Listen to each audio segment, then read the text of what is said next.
بسم الله الرحمن الرحيم. الحمد لله رب العالمين والعاقبة للمتقين والصلاة والسلام على سيد الأنبياء والمرسلين وعلى آله وأصحابه أجمعين ومن تبعهم بإحسان إلى يوم الدين. أما بعد، فأعوذ بالله من الشيطان الرجيم. بسم الله الرحمن الرحيم. لقد كان لكم في رسول الله أسوة حسنة. وقال عليه الصلاة والسلام: إنما بعثت معلما. وقال عليه الصلاة والسلام: بعثت لأتمم مكارم الأخلاق، أو كما قال عليه الصلاة والسلام. اللہ تبارک و تعالی نے تمام انسانوں کو فطرت پر پیدا کیا. فطرت اللہ التی فطر الناس علیہا. اللہ نے انسانوں کو اپنی فطرت پر پیدا کیا ہے.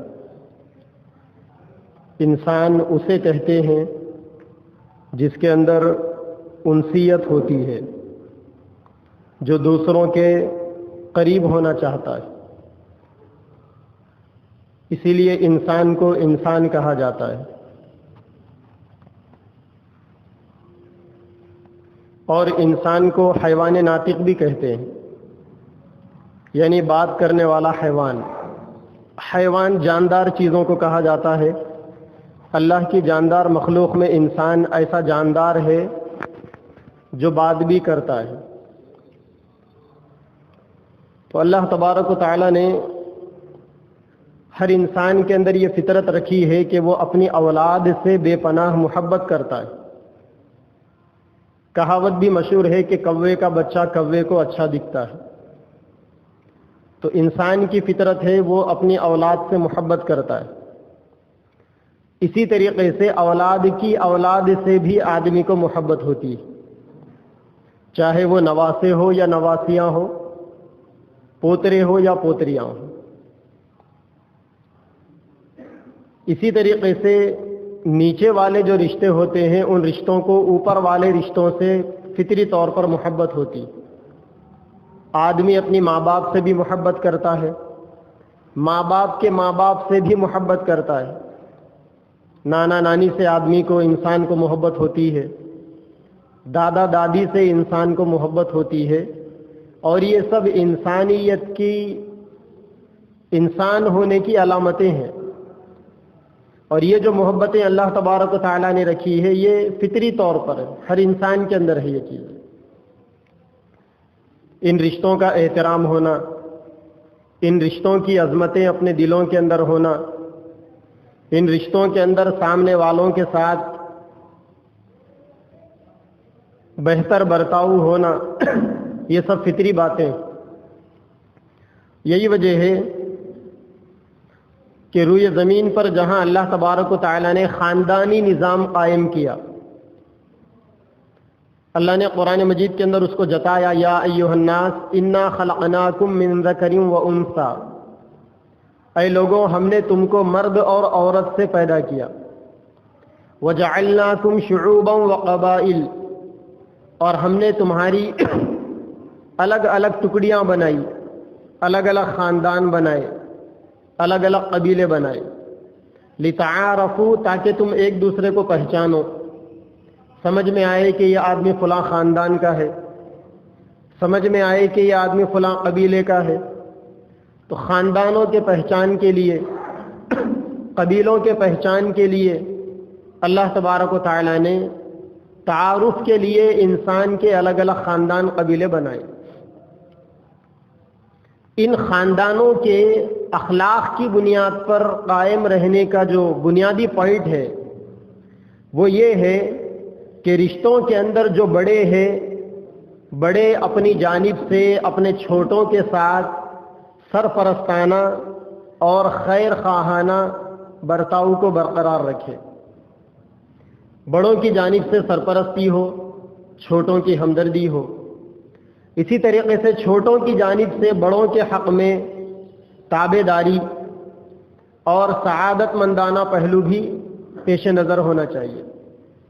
بڑے بڑے ہونے کی ذمہ داری کو نبھائیں اور چھوٹے چھوٹے ہونے کی ذمہ داری کو، بڑوں کی باتوں کو ماننے کی جو ذمہ داری ہے اس کو اگر نبھائیں تو پھر دنیا کے اندر خاندانی جو نظام ہے اس کی بنیادیں مضبوط ہو سکتی ہیں۔ اور یہ ساری تعلیمات پیارے نبی صلی اللہ علیہ وسلم کی تعلیمات سے ہمیں ملتی ہیں، کیونکہ اللہ تبارک و تعالیٰ نے پیارے نبی صلی اللہ علیہ وسلم کو جہاں ایک طرف شفیق باپ بنایا تو دوسری طرف آپ سعادت مند بیٹے بھی تھے۔ اسی طریقے سے اللہ نے آپ کی ایک حیثیت ہمدردی کرنے والے، غمگساری کرنے والے شوہر کی رکھی، تو دوسری طرف آپ ایک ہمدرد بھائی بھی تھے۔ اسی طریقے سے آپ ایک طرف اپنے بھتیجوں کے لیے محسن چچا کے روپ میں تھے، تو دوسری طرف آپ اپنے چچاؤں کے ساتھ میں احسان شناسا بھی تھے۔ پیارے نبی کی یہ جو ساری حیثیتیں تھیں، کوئی رنگ آپ کا بیٹا ہونے کا تھا، کوئی رنگ آپ کا باپ ہونے کا تھا، ایک رنگ آپ کا شوہر ہونے کا تھا اور ایک رنگ آپ کا بھائی ہونے کا، چچا ہونے کا، بھتیجے ہونے کا، اور آپ کا ایک رنگ ہیڈ آف دی فیملی ہونے کا بھی تھا، خاندان کا ذمہ دار ہونے کا۔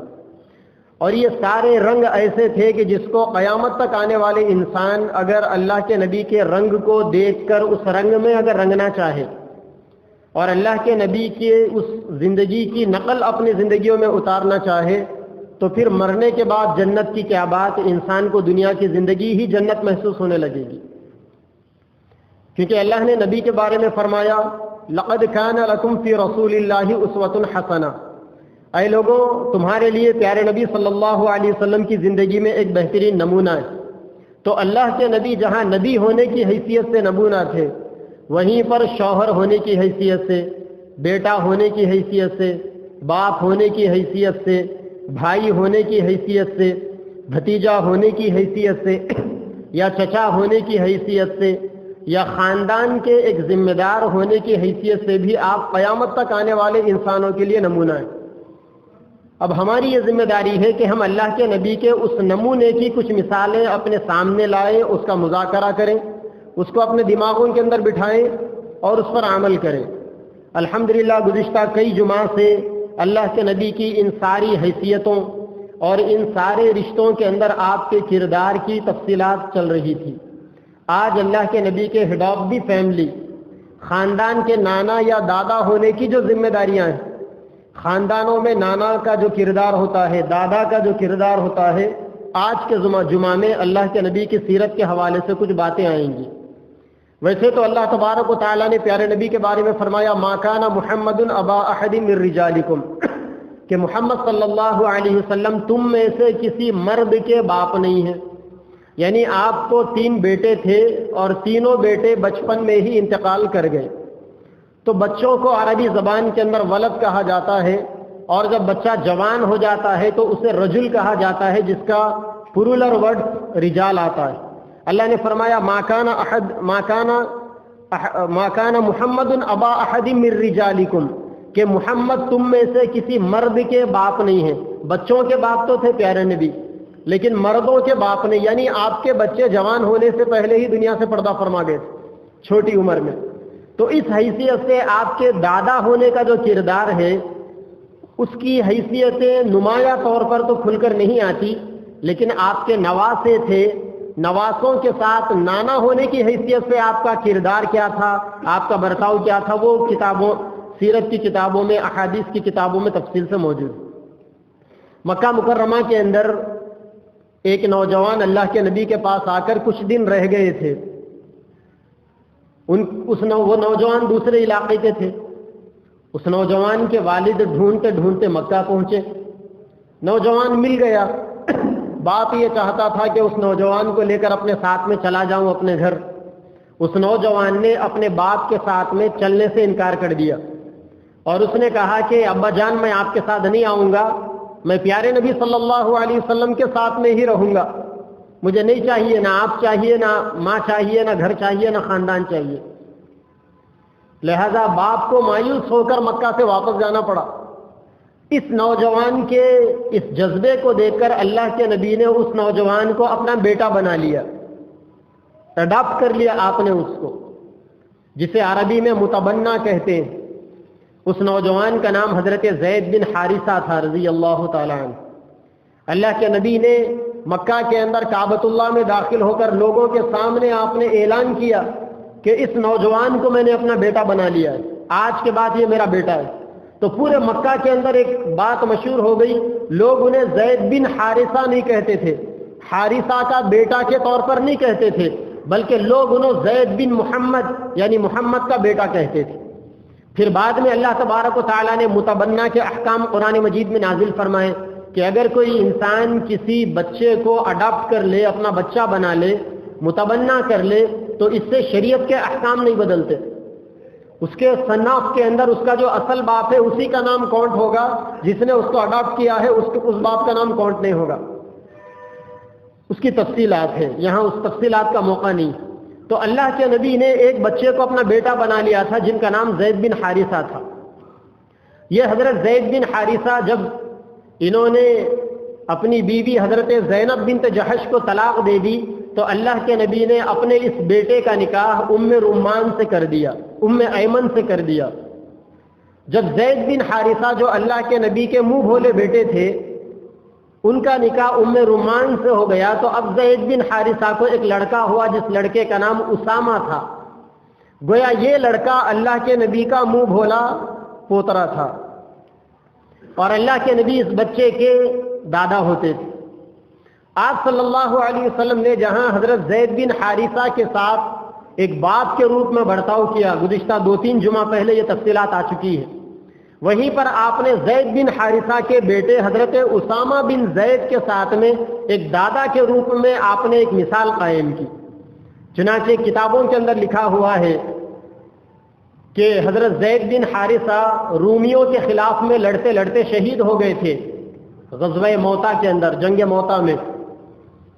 تو جب حضرت زید بن حارثہ شہید ہو گئے تو اللہ کے نبی نے اپنی زندگی کے اندر رومیوں کے خلاف میں ایک لشکر تیار کیا رومیوں سے جنگ کرنے کے لیے، اور آپ نے اس لشکر کا کمانڈر بڑے بڑے صحابہ کے ہونے کے باوجود، جو صحابہ علم میں، فضل میں، تقوی میں، للہیت میں، عمر میں، ہر اعتبار سے بڑے بڑے تھے، اللہ کے نبی نے ان سارے صحابہ کے ہوتے ہوئے زید بن حارثہ کے بیٹے یعنی اپنے پوتے حضرت اسامہ بن زید کو اس لشکر کا کمانڈر بنایا۔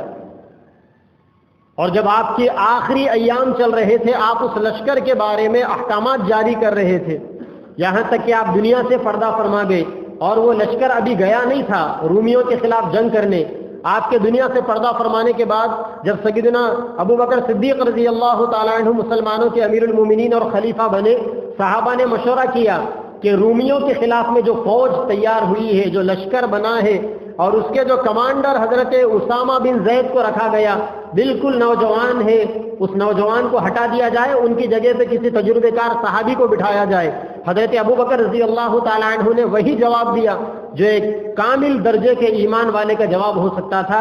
حضرت ابو بکر نے کہا کہ جو کام اللہ کے نبی نے کیا ہے، ابو بکر کی یہ کیسے مجال ہے کہ اس کو ختم کر دے۔ چنانچہ حضرت اسامہ بن زید گئے، بڑے بڑے صحابہ حضرت اسامہ بن زید کے ماتحتی میں تھے، اور جا کر انہوں نے اس معرکے کو انجام دے کر آئے۔ مدینہ منورہ کے اندر ایک قبیلہ تھا، قبیلہ بنو مخزوم۔ اس قبیلے کی ایک عورت تھی جس کا نام فاطمہ تھا۔ اس عورت نے کہیں پر چوری کر لی تھی، اور اسلام کی تعلیمات یہ ہے السارقۃ فاقطعوا ایدیہما جزاء بما کسبا نکالا من اللہ، کہ اگر کوئی مرد چوری کر لے یا عورت چوری کر لے تو اسلام کی حدود کی تعلیمات یہ ہے کہ ان کے ہاتھ کاٹے جائیں گے۔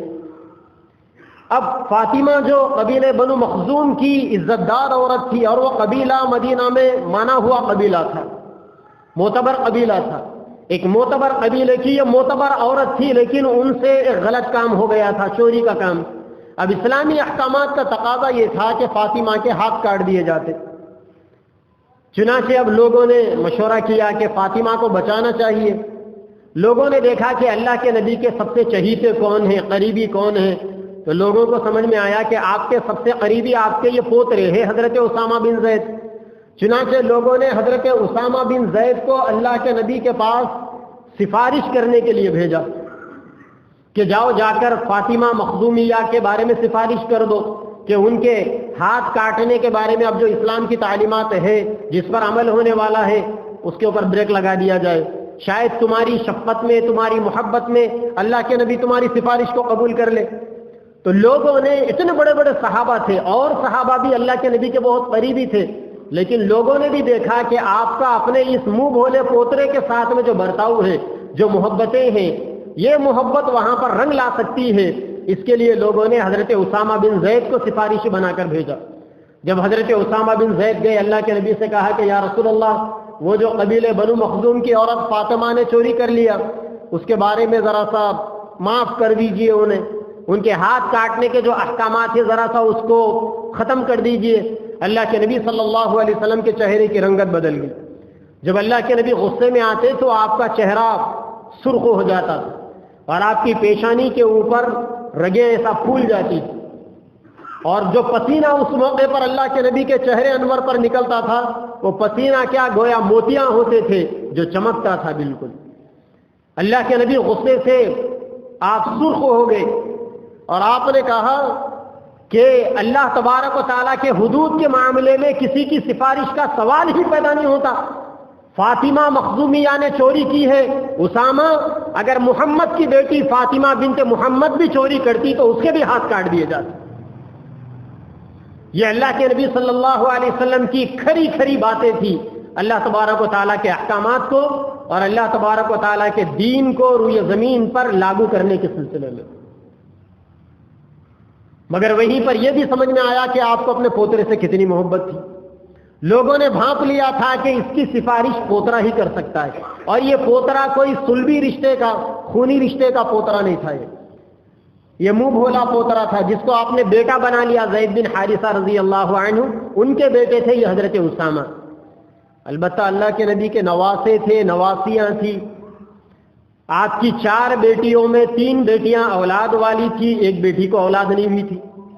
آپ کی بڑی بیٹی حضرت زینب کو ایک لڑکا تھا جن کا نام علی تھا، اور ایک لڑکی تھی جن کا نام امامہ تھا. آپ کی دوسری بیٹی حضرت رقیہ، ان کو ایک بیٹے تھے حضرت عثمان سے نکاح ہوا تھا، ان کا نام تھا عبداللہ. یہ اللہ کے نبی کے دوسرے نواسے تھے.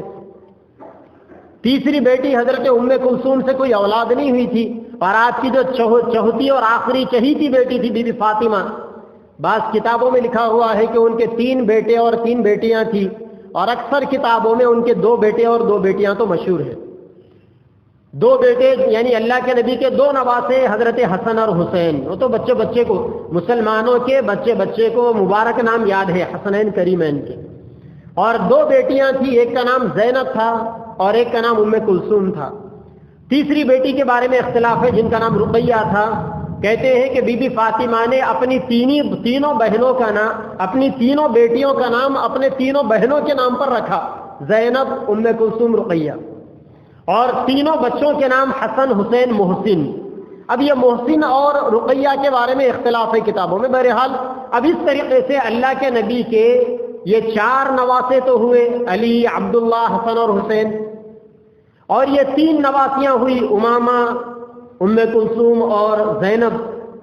تو یہ جو 7 نواسیاں تھے اللہ کے نبی کے، ان کے ساتھ آپ کا برتاؤ کیا تھا؟ ان کے ساتھ آپ کس طریقے سے پیار و محبت کرتے تھے؟ اصل میں خاندان کا جو دادا یا نانا ہوتا ہے اس کے ذمے 2-3 چیزیں ہوتی ہیں. پہلی چیز ہوتی ہے بچوں کے ساتھ میں محبت کرنا، بچوں کے ساتھ میں شفقت کرنا. کیونکہ یہ رشتہ ہی ایسا ہے کہ دادا ہو یا نانا ہو، اپنے بچوں کے ساتھ میں، اپنی اولاد کے ساتھ میں، چاہے وہ لڑکیوں کی اولاد ہو یا لڑکوں کی اولاد، نانا ہو یا دادا ہو، بچوں کے ساتھ میں محبت اور شفقت کرے. اور دوسری چیز ان بچوں کی تربیت کرنا بھی نانا اور دادا کی ذمہ داری. اور تیسری چیز ہے بچوں کی تعلیم کا پاس و لحاظ کرنا. اللہ کے نبی صلی اللہ علیہ وسلم نے ان نواسوں سے آپ نے محبت بھی کی. آپ نے ان نواسوں کی پرورش میں کوئی کسر باقی نہیں رکھا، اور آپ نے ان نواسیوں کی تربیت اور تعلیم میں بھی آپ نے کچھ دقیقہ باقی نہیں رکھا. چنانچہ جہاں تک ان بچوں کے ساتھ میں پیار کا معاملہ ہے، اللہ کے نبی کی جو سب سے بڑی نواسی تھی حضرت امامہ، کتابوں میں لکھا ہوا ہے، بخاری شریف کے اندر بھی ہے یہ واقعہ کہ اللہ کے نبی جب نماز پڑھتے تو حضرت امامہ چھوٹی بچی تھی، آ کر اللہ کے نبی کی گردن پہ بیٹھ جاتی تھی جب آپ سجدے میں جاتے تھے۔ اس وقت تک اللہ کے نبی سجدے سے اپنی گردن نہیں اٹھاتے جب تک کہ امامہ خود ہٹ کر نہ چلے جاتی وہاں۔ یہ آپ کی شفقتیں اور محبتوں کو بتانے والی باتیں، بچوں کے ساتھ میں آپ کا پیار محبت، حضرات حسنین کے بارے میں آپ کی ایسی محبت کہ ایک دفعہ سیدنا عمر فاروق اللہ کے نبی کے پاس آئے، دیکھا کہ اللہ کے نبی گھوڑے بنے ہوئے ہیں اور دو نواسے اس گھوڑے کے اوپر سواری کر رہے ہیں۔ جیسا گھروں کے اندر بڑے ایک اینگل بنا لیتے ہیں گھٹنوں کو ٹیک کر، ہاتھوں کو سامنے رکھ کر، بچے پیٹھ کے اوپر سوار ہو جاتے ہیں، اسے کہتے ہیں گھوڑا بننا۔ سیدنا عمر فاروق نے دیکھا اور دیکھ کر اتنا خوش ہوئے، کہنے لگے کہ سبحان اللہ، سواری بھی کیا بہترین ہے اور سوار بھی کیا بہترین۔ سواری دونوں جہانوں کے آقا محمد عربی صلی اللہ علیہ وسلم، اور سوار ہونے والے جنت کے نوجوانوں کے سردار حسنین، کریمین، سعدین۔ سبحان اللہ، بچوں کے ساتھ میں محبت۔ ممبر پر ٹھہر کر آپ خطبہ دے رہے ہیں، سامنے سے نواسے آ گئے، آپ سب بھول گئے، ممبر سے اتر کر نواسوں کو گود میں لے کر بوسہ دینا، پیار کرنا شروع کر دیا، اور آپ نے کہا قد صدق اللہ، اللہ نے سچ کہا، انما اموالکم و اولادکم فتنہ، کہ تمہارے مال اور تمہاری اولاد فتنہ ہے۔ محبتوں کا برتاؤ۔ حضرت انس کہتے ہیں کہ ایک دفعہ اللہ کے نبی صلی اللہ علیہ وسلم سردیوں کے دنوں میں آئے، چادر لپٹی ہوئی تھی اور یوں معلوم ہو رہا تھا کہ اندر کوئی چیز رکھے ہوئے ہیں آپ۔ سامنے سے صحابی نے پوچھا کہ یا رسول اللہ آپ کی چادر میں کیا ہے؟ آپ نے چادر ہٹا کر دیکھی تو اس طرف ایک نواسے حضرت حسن چپٹے ہوئے ہیں اور دوسری طرف دوسرے نواسے حضرت حسین چپٹے ہوئے ہیں، اور آپ دونوں نواسوں کو اندر رکھ کر ان سے پیار کر رہے ہیں۔ آپ نے کہا کہ یہ میرے بچے اور میری بچی کے بچے ہیں، میں ان بچوں سے محبت کرتا ہوں، اے اللہ میں ان سے محبت کرتا ہوں، آپ بھی ان سے محبت کیجئے، اے اللہ میری امت میں جو جو میرے ان بچوں سے محبت کرے گا آپ ان سے بھی محبت کیجئے۔ یہ نواسوں کے ساتھ میں آپ کی محبتوں کے انداز تھے نرالے۔ حضرت علی جو اللہ کے نبی کے بڑے نواسے تھے، حضرت زینب کے بیٹے، جب ان کی پیدائش ہوئی مکہ کے اندر، جبکہ اللہ کے نبی ابھی ہجرت کر کر مدینہ آئے نہیں تھے، تو اللہ کے نبی نے مکہ کے عام دستور کے مطابق، وہاں کے ماحول کے مطابق، دیہات کی ایک عورت کو حضرت علی کو دے دیا کہ انہیں دودھ پلاؤ، اور اس کا پورا خرچہ اللہ کے نبی دیتے تھے، یعنی نواسے کے دودھ کا مینٹیننس چارجز نانا دے رہے ہیں۔ اور جب حضرت علی دودھ کی عمر ان کی مکمل ہو گئی تو اللہ کے نبی اس نواسے کو لا کر اپنے گھر میں رکھ کر ان کی تربیت کرنے لگے۔ تو یہاں سے یہ سمجھ میں آیا کہ خاندان کا جو بڑا ہوتا ہے، نانا ہو یا دادا ہو، اس کی یہ ذمہ داری ہوتی ہے کہ اپنے نواسوں کے ساتھ، نواسیوں کے ساتھ، اپنے پوتروں کے ساتھ اور اپنی پوتریوں کے ساتھ اس طریقے سے محبت کا برتاؤ ہونا چاہیے۔ ایک دفعہ اللہ کے نبی بی بی فاطمہ کے گھر کے پاس آئے، آ کر آواز دی کہ کوئی منا ہے گھر میں، یعنی کہنے کا مطلب یہ تھا کہ کوئی بچہ ہے۔ اندر سے حضرت حسن نکلے، اللہ کے نبی نے اپنے نواسے کو ایسا چمٹ لیا، اپنے باہوں میں لے لیا، انہیں اپنے گلے سے لگا لیا اور ان کے پیشانی پر بوسہ دیا، ان کے گالوں پر بوسہ دیا۔ ایک دفعہ آپ نے اپنے نواسے سے پیار کیا۔ ایک صحابی دیکھے، کہنے لگے یا رسول اللہ کیا آپ بھی بچوں سے پیار کرتے ہیں؟ تو اللہ کے نبی نے کہا کیوں نہیں؟ کہنے لگے یا رسول اللہ میرے بھی بچے ہیں لیکن میں میرے بچوں سے پیار نہیں کرتا۔ آپ نے کہا کہ اگر اللہ نے تمہارے دل میں بچوں کے بارے میں محبت نہیں ڈالی، بچوں کے بارے میں نرمی اور ہمدردی نہیں ڈالی تو میں کیا کر سکتا ہوں؟ تمہارے دل بچوں کے بارے میں محبت سے محروم ہے، ورنہ محمد عربی صلی اللہ علیہ وسلم تو بے پناہ محبت کرتے تھے بچوں کے ساتھ۔ اور جہاں تک بچوں کی پرورش کا معاملہ ہے تو اللہ کے نبی صلی اللہ علیہ وسلم کئی دفعہ اپنی بیٹی حضرت فاطمہ کے پاس جاتے، دیکھتے کہ علی سو رہے ہیں، بی بی فاطمہ سو رہی ہے، اور بچے تو بچے ہیں، بچے تو دھنگانہ کریں گے، وہ یہ تھوڑی دیکھیں گے کہ اگر ہم شرارت کریں گے، کھیلیں گے، کودیں گے، آواز کریں گے تو ہمارے ماں باپ کی نیند میں ڈسٹرب ہوگا، ماں باپ کی نیند خراب ہو جائے گی، ان کے آرام کے اندر خلل ہوگا۔ بچے تو بچے ہیں۔ اللہ کے نبی جاتے، جا کر نواسوں کو لے کر بازو چلے جاتے، گویا آپ اپنی بیٹی اور داماد کے نیند میں خلل ہونے نہیں دیتے۔ جب تک وہ دونوں نیند سے بیدار نہیں ہوتے اس وقت تک بچوں کو آپ سنبھالتے۔ اور کبھی بچے شرارت کرتے تو آپ کیا کرتے؟ آپ ان بچوں کو بکریوں کے پاس لے کر جاتے، اپنے مبارک ہاتھوں سے بکریوں کا دودھ نکال کر اپنے نواسوں کو پلاتے. یہ بچوں کی تربیت اور پرورش کے سلسلے میں پیارے نبی صلی اللہ علیہ وسلم کا یہ معمول تھا. یہی وجہ ہے کہ اللہ کے نبی کے جو پوترے تھے حضرت اسامہ بن زید، جب سیدنا عمر فاروق رضی اللہ تعالیٰ عنہ کی خلافت کا زمانہ تھا، سیدنا عمر فاروق امیر المومنین بنے، تو انہوں نے بڑے بڑے صحابہ کے وظیفے متعین کر دیے تھے. حضرت عمر فاروق نے حضرت اسامہ کا وظیفہ زیادہ رکھا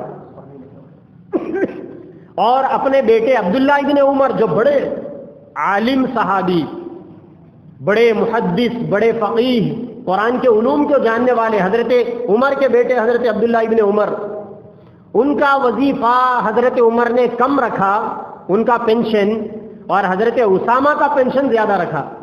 تو حضرت عبداللہ ابن عمر نے اپنے باوا جان سے پوچھا، امیر المومنین سیدنا عمر فاروق سے رضی اللہ عنہ، کہ ابا جان آپ نے میرا وظیفہ کم کر دیا اور اسامہ بن زید کا وظیفہ آپ نے زیادہ رکھا. یہ پوچھنے کا ایک مطلب یہ بھی تھا کہ حضرت عبداللہ ابن عمر بڑے عالم صحابی تھے، مدینہ کے دگگج بڑے بڑے صحابہ میں ان کا کاؤنٹ ہوتا تھا، شمار ہوتا تھا. حضرت اسامہ بن زید وہ لیول کے نہیں تھے، اور آپ نے جان بوجھ کر اپنے بیٹے کا وظیفہ کم کر دیا تھا اسامہ کے مقابلے میں. تو حضرت عبداللہ ابن عمر نے کہا، ابا جان اسامہ کا وظیفہ زیادہ رکھا آپ نے، میرا وظیفہ کم کر دیا، حالانکہ پہلے سے میرا زیادہ تھا ان کا کم تھا. تو حضرت عمر فاروق نے کیا جواب دیا؟ حضرت عمر فاروق کا جو جواب ہے وہ جواب دراصل اللہ کے نبی صلی اللہ علیہ وسلم کا اپنے نواسوں اور اپنے پوتروں کے ساتھ آپ کی محبت کو بتاتا ہے. حضرت عمر فاروق رضی اللہ تعالیٰ عنہ نے اپنے بیٹے سے کہا کہ بیٹا، تیرا جو باپ ہے نا، یعنی عمر، تیرا باپ اللہ کے نبی کے سامنے اسامہ کے باپ سے زیادہ محبت والا نہیں تھا. یعنی اللہ کے نبی اسامہ کے باپ سے تیرے باپ سے زیادہ محبت کرتے تھے، اور اللہ کے نبی بحیثیت بچے کے تیرے سے زیادہ اسامہ سے محبت کرتے تھے. اس لیے میں نے نبی کی محبت کو بنیاد بنا کر تیرا وظیفہ کم کر دیا اور اسامہ کا وظیفہ زیادہ کر دیا. خاندان کے جو بڑے ہوتے ہیں ان کی ذمہ داریاں ہوتی ہے اپنے بچوں کی تعلیم اور تربیت کی. نانا کی یہ ذمہ داری ہے نواسوں نواسیوں کی تعلیم اور تربیت کی دیکھ بھال کرنا، اور دادا کی یہ ذمہ داری ہے کہ اپنے پوترے اور پوتریوں کی تعلیم اور تربیت کا اہتمام کرنا. اللہ کے نبی صلی اللہ علیہ وسلم نے اپنے بچوں کی تعلیم اور تربیت کا بڑا اہتمام فرمایا. بچوں کی بھی آپ نے تعلیم اور تربیت کی، اور بچوں کے بچوں کی بھی تعلیم اور تربیت کی، کیونکہ اگر انسان کے اندر تعلیم نہیں ہوگی تو انسان انسانیت کے روپ میں بھیڑیا اور حیوان بن جائے گا. اور جن قوموں کے درمیان میں تعلیم کا رواج نہیں ہوتا، پھر ان قوموں کے اندر حیوانیت کے جرسوں میں جنم لیتے ہیں. کہتے ہیں کہ اگر بارش نہ ہو تو فصل تباہ ہو جاتی ہے، اور اگر تعلیم اور تربیت نہ ہو تو نسلیں تباہ ہو جاتی. اللہ کے نبی نے ایک ہیڈ آف دی فیملی ہونے کے روپ میں آپ نے تعلیم اور تربیت کو پہلا مقام دیا، اس کو سامنے رکھا آپ نے. چنانچہ اپنے نواسوں کی تعلیم اور تربیت کے سلسلے میں پیارے نبی صلی اللہ علیہ وسلم کا کیا معمول تھا؟ جب بچے پیدا ہوئے، ہیڈ آف دی فیملی کی پہلی ذمہ داری یہ ہے کہ بچوں کا دینی نام رکھے. حضرت حسن پیدا ہوئے، بعد میں حضرت حسین بھی پیدا ہوئے 11-12 مہینوں کے بعد. اب ان کے جو باپ تھے حضرت حسن اور حسین کے، حضرت علی شیر خدا تھے، بہادر تھے، جری انسان تھے. حضرت علی کو جنگوں سے محبت تھی. حضرت علی نے اپنے پہلے بیٹے کا نام بھی حرب رکھا، دوسرے بیٹے کا نام بھی حرب رکھا. عربی زبان کے اندر حرب کے معنی جنگ کے آتے ہیں، کیونکہ حضرت علی کو جنگوں سے محبت تھی، اور وہ یہ چاہتے تھے کہ بچوں کا ایسا نام رکھوں کہ بچے بھی آگے چل کر لڑنے والے بنے، مجاہد بنے، اللہ کے دین کی سربلندی کے لیے جان قربان کرنے والے بنے. اللہ کے نبی نے ان دونوں بچوں کے موقع پر آپ نے پوچھا فاطمہ سے کہ فاطمہ بچوں کا نام کیا رکھا؟ کہنے لگے علی نے حرب رکھا. اللہ کے نبی نے کہا کہ نام کے معنی ذرا اچھے نہیں ہیں، اس کا نام حسن ہونا چاہیے. اور دوسرا بچہ جب پیدا ہوا تو آپ نے اس کا نام حسین رکھا. کتابوں کے اندر لکھا ہوا ہے کہ دنیا کی تاریخ میں حسن اور حسین پہلے نام تھے. ان دونوں سے پہلے دنیا میں کسی نے اپنے بچوں کا نام حسن اور حسین نے رکھا. یہی وجہ ہے کہ اللہ تعالیٰ نے اپنے ان دونوں نبی کے نواسوں کو اتنا خوبصورت اور اتنا کیوٹ بنایا تھا، اتنا بیوٹی اللہ تعالیٰ نے ان بچوں کو بنایا تھا کہ حضرت حسن سر کے بال سے لے کر ان کا اوپر کا جو آدھا دھڑا تھا وہ پیارے نبی کے جیسا تھا، اور حضرت حسین کا جو نیچے کا دھڑا تھا کمر سے لے کر نیچے کا وہ اللہ کے نبی کے جیسا تھا، اور ان دونوں نواسوں کو آدھا آدھا ملایا جاتا تھا تو یہ صورت اور شکل میں جسمانی شباہت میں اپنے نانا کے جیسے نظر آتے تھے، کیونکہ اللہ کے نبی نے اس خوبصورتی کی بنیاد پر نام بھی ویسا ہی رکھا جو نام حسن کو بتاتا ہے، جو نام نیکی کی طرف اشارہ کرتا ہے۔ تو جو خاندان کا بڑا ہوتا ہے اس کی یہ ذمہ داری ہے کہ اپنے ہونے والے بچوں کی سب سے پہلے اچھا نام رکھے۔ نام ہو گیا، اب نام کے ہونے کے بعد پہلا کام اللہ کے نبی نے اپنے بچوں کا 7ویں دن عقیقہ کر دیا۔ آپ نے قیامت تک آنے والے بڑوں کو بتا دیا کہ دیکھو تمہارے گھر اگر بچے پیدا ہو تو پہلے ان کا عقیقہ کر دو، کیونکہ جب عقیقہ کیا جاتا ہے تو بچوں کے اوپر سے شکرانے کے طور پر جانور ذبح کیا جاتا ہے، تو معنوی طور پر اللہ تبارک و تعالیٰ اس جانور کی برکت سے ان بچوں کے اوپر آنے والی جسمانی مصیبتوں کو ختم کر دیتے ہیں۔ ڈاکٹروں کو پالنے کی ضرورت نہیں پیش آتی، عاملوں کے دروازوں کو کھٹکھٹانے کی نوبت نہیں آتی۔ اور اللہ کے نبی نے کیا کام کیا؟ بچپن میں بچوں کے سر کے بال نکال دیے۔ آپ نے حدیث میں فرمایا فَإِنَّهُ أَذًى، یہ جو بچہ جن بالوں کو لے کر پیدا ہوتا ہے یہ دراصل گندگی ہے، بچہ پیدا ہوتے ہی اس کے سر سے اس گندگی کو دور کر دو۔ اور چوتھا کام جو اللہ کے نبی نے کیا وہ بالوں کے برابر چاندی صدقہ کرنا ہے۔ چوتھا کام جو آپ نے کیا بچوں کے اپنے وقت میں ختنہ کرنے کا کام۔ بچے پیدا ہونے کے بعد جو ہیڈ آف دی فیملی ہے، نانا ہے یا دادا ہے، اس کی پہلے ذمہ داری یہ ہے کہ شروع کے 7 دن میں یہ کام کر لے، بچوں کا اچھا نام رکھنا، بچوں کے سر کے بال نکالنا، اور بچوں کا وقت پر عقیقہ کر دینا، اور بچے جب تھوڑا سا وہ ذرا سا ہیلدی باڈی اگر ان کی ہو جائے تو بچوں کی ختنہ کر دینا۔ اب اس کے بعد جو مرحلہ آتا ہے بچوں کی تربیت کا مرحلہ آتا ہے، ان کو بہتر تعلیم دینے کا مرحلہ آتا ہے۔ اللہ کے نبی صلی اللہ علیہ وسلم نے اپنے ان نواسوں کو کیا تعلیم دی، اس کی لمبی چوڑی تفصیلات یہاں اس ختم ہونے والے وقت میں بتانے کا موقع نہیں ہے، لیکن احادیث کی کتابوں کے اندر لکھا ہوا ہے کہ جس وقت اللہ کے نبی صلی اللہ علیہ وسلم دنیا سے پردہ فرما رہے تھے اس وقت حضرت حسن کی عمر 7 سال اور حضرت حسین کی عمر صرف 6 سال تھی۔ حضرت حسن صرف 7 سال کے تھے، حضرت حسین 6 سال کے تھے۔ اب 6 سال 7 سال کے بچوں کو تعلیم کیا ہوگی، تربیت کیا ہوگی، اور ان کو اللہ کے نبی نے کیسے پڑھایا ہوگا، آج حدیث کی کتابوں کو کھنگالا جاتا ہے۔ تو امام شافعی رحمۃ اللہ علیہ کے مسئلے مسائل میں دعائے قنوت میں جو دعا پڑھی جاتی ہے نا، وہ دعا دراصل حضرت حسن رضی اللہ تعالیٰ عنہ سے روایت ہے، یعنی حضرت حسن صرف 7 سال کے تھے، نانا جان نے ان کو جو دعا یاد دلا دی، قیامت تک آنے والے مسلمانوں کو 7 سال کے نواسے سے نانا جان کا وہ علمی تحفہ ملا۔ یہی نہیں، پھر اس کے بعد حضرت حسن کی ایک روایت بھی ہے، ایک دفعہ حضرت حسن اپنے منہ میں کھجور ڈال لیے، اللہ کے نبی فوری آئے، آ کر آپ نے بچے سے کہا بخی بخی، اے نواسے تھوک دو تھوک دو۔ چنانچہ حضرت حسن نے وہ کھجور تھوک دیا۔ حضرت حسن نے پوچھا کہ کیا ہوا نانا جان؟ یہ تو کھجور ہی تھا، میں نے کیا کوئی غلط لقمہ کھا لیا؟ اللہ کے نبی نے فرمایا بیٹے کیا تمہیں نہیں معلوم کہ اللہ تعالیٰ نے محمد کے خاندان کے لیے صدقے کا مال ناجائز رکھا ہے؟ یہ صدقے کے کھجور تھے اور یہ کھجور ہمارے خاندان والوں کے لیے کھانا جائز نہیں۔ یہاں سے یہ سمجھ میں آیا کہ ہمارے جو خاندان کے بڑے ہیں، نانا ہے، دادا ہے، اس کی یہ ذمہ داری ہے کہ وہ اپنے بچوں کے کھانے کے بارے میں نگرانی کرے۔ یہی نہیں کہ بچہ ستا رہا تو خود ہی نکال کے 5-10 روپے دے دیے اور دے کر یہ کہا کہ دکان جا کر وہ بازاری کھانے لا کر کھا لو، چاکلیٹ کھا لو، ٹافی کھا لو، آئس کریم کھا لو، بسکٹ کھا لو، یا للی پاپ کھا لو، وہ فلاں کھا لو فلاں کھا لو۔ خاندان کے بڑے کی ذمہ داری یہ ہے کہ آپ اپنے بچوں کو پاکیزہ چیزیں کھلاؤ۔ یاد رکھو کہ یہ جو لقمہ انسان کا جسم میں جاتا ہے، یہ جانے والا حصہ انسان کے بدن کا حصہ بنتا ہے، انسان کے جسم میں خون بن کر اس کی رگوں میں دوڑتا ہے۔ جب انسان یہ چیزیں کھاتا ہے، گندی چیزیں جسم میں جائے گی تو پھر انسان کو نیک کام پر کھڑے ہونے نہیں دے گی، ذمہ داری ہے۔ اور آج کل کے نانا دادا کیا کر رہے ہیں؟ بچوں کو روپیہ دے دینا، 2 روپیہ دے دینا، 5 روپے دے دینا، 10 روپے دے دینا۔ یاد رکھو بچوں کو کھلانا کوئی کمال نہیں، آپ بچوں کو کیا کھلا رہے ہیں یہ دراصل کمال۔ اور بچوں کے پیٹ میں جانے والے ایک ایک چیز کے بارے میں نگرانی ہونی چاہیے۔